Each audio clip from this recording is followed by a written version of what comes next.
common mistakes turkey hunters do that'll cost them a gobbler. That's what we're going to be talking about in this video. You stay tuned.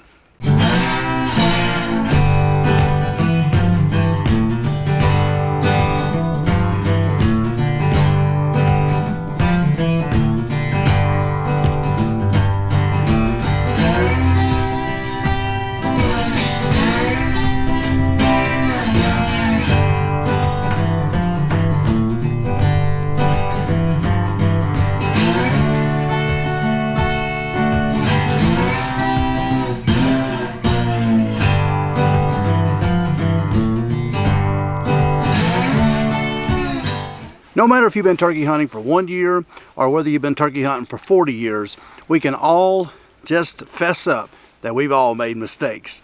And we're going to continue to make mistakes because we're human. But you've heard me say it before, the more you do it and the more experience that you get under your belt, the less mistakes you make on a regular basis. Now, it would just take too long for me to make a video on all the mistakes you can do when you're turkey hunting. It just fill up way too much time. So I'm just going to go over the most common mistakes that you want to avoid when you're out there turkey hunting this spring. So a lot of you beginners, and sometimes, you know, I get into the advanced stuff and I get into a lot of advanced turkey talk, and maybe you don't quite understand what I'm talking about in some of these videos. But for you beginners, listen to me. This is really important for you that's just starting out turkey hunting, or maybe you only got 2 or 3 or 4 years under your belt. Maybe you've killed a gobbler or two, but you want to get better. All right, you need to really pay attention to the next few minutes. One of the big mistakes that we do as turkey hunters is overcall.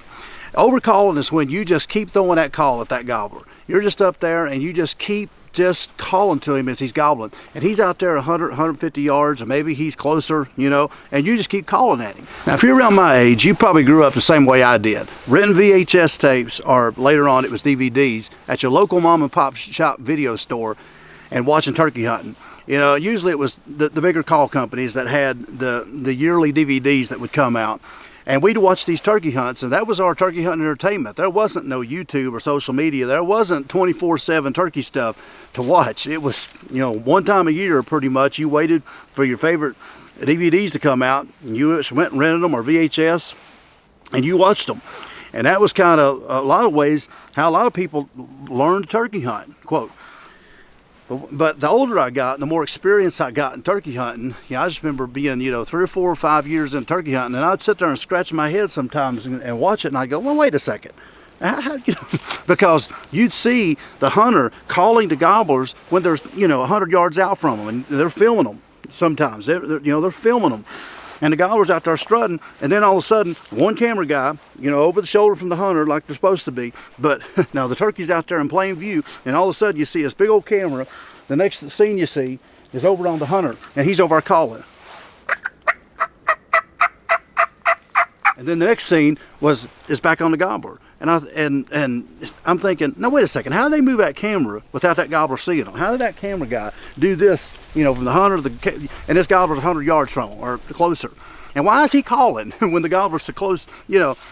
But a lot of that was reenactment, all right? That's just the way they did it back in the day. It's a reenactment. The turkey's already dead. You didn't see the real hunt many times. You just saw the reenactment part. You saw the shot, but then they went back and reenacted because they had to sell their product, and they had to get video clips of the hunter calling.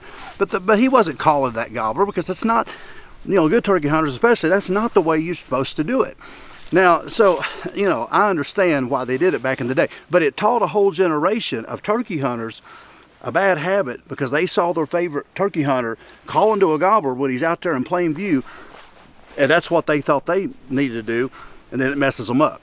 So, you know, again, I'm not knocking any of the pioneers of that day. It's just the way it was just a different time. But the truth is, you don't overcall. Let the gobbler come looking for you, and if you do that, you're going to be a lot better off, and you'll kill a lot more turkeys. Let him know where you're at. Once he starts coming in, go quiet. Keep him interested if you have to, if he starts going away. But stay as quiet as you can. Let him come looking for you, and you'll kill a lot more turkey. Another big mistake is hunters shoot too quick. They see that whitehead out there, and as soon as they think they're in range, they just go ahead and shoot, because they get nervous thinking, you know, He might come up here, see something he don't like, and I got to shoot, you know, before he gets up here real close. And many times it's not the best shot opportunity, and we shoot too quick and we miss the gobbler. Let me tell you something. There's so many turkeys I have killed in the last 30 years of turkey hunting that I could have killed all day at 40, 45 yards. Even back when I shot a heavy 12 gauge with, you know, 2 3/4 turkey loads, you know, you just prayed at 40 yards, you got 4 or 5, 6 pellets in the head. So many times I could have killed turkeys at 35, 40 yards, but I didn't. I waited till they got up there 20, 15, 18 yards. You say, well, why? Because I wanted to. I like to see how close I can get them to come in.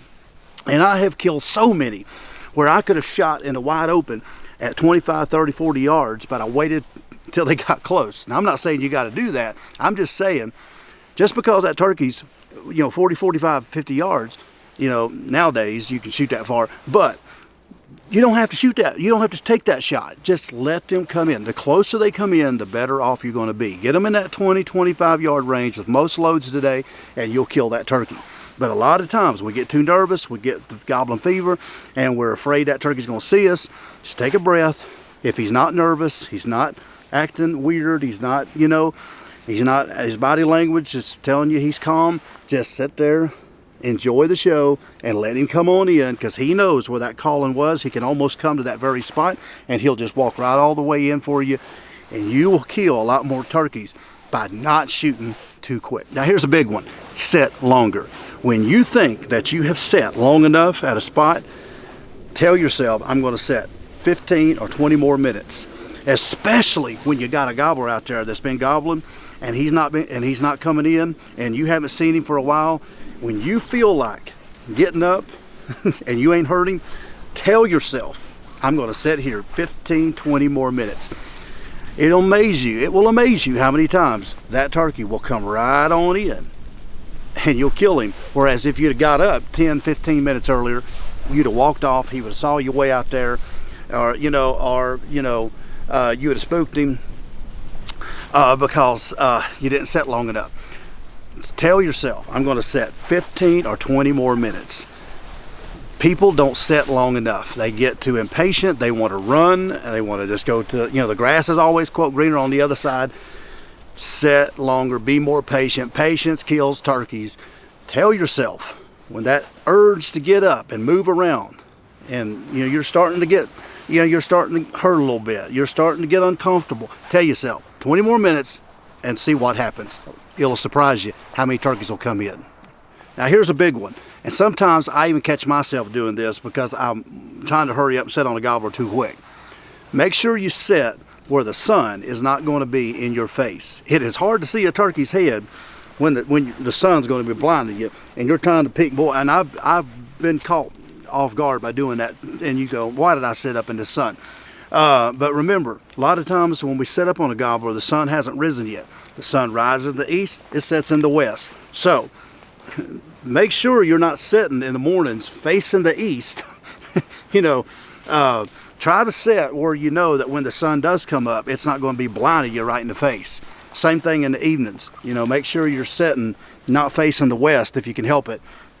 And that way the sun isn't in your face. Because it's a bad feeling, and believe me, I've been there, where you're sitting there working a turkey and he's right on top of you and you're squinting, and that sun just peeks up about the time that he appears, and it's right in your face, and you're sitting there squinting trying to see him, and you can't move, you can't be doing a lot of movement, and you can barely see him out there, and you just can't shoot. That is a bad feeling, but believe me, that has happened to me, sad to say, especially when I was starting out turkey hunting.